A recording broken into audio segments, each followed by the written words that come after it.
better fighter sapagkat great skills, maganda ang kanyang upper body strength, matibay, at meron siyang Olympic pedigree o background.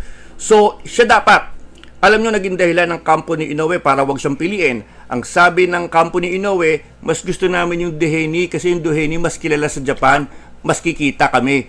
Pwede ba namang rason yun?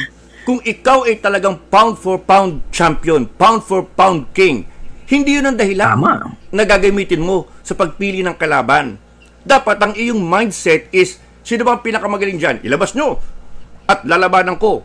Tatalunin ko. Hindi yung, ay mas gusto ko ito kasi ito mas sikat doon sa aking teritoryo. Hindi ka na nga lumalabas ng Japan. Doon ka na nga sa teritoryo mo. Ang pipili mo pang boksingero, eh namang ika nga'y tugma sa iyong estilo. Hindi ba? Hindi naman makakapagbigay siya ng seryosong challenge.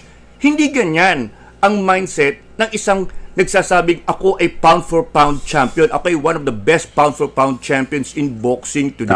Hindi ganyan.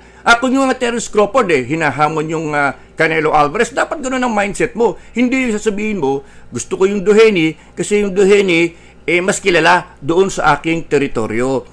Hindi po ganoon ang sukatan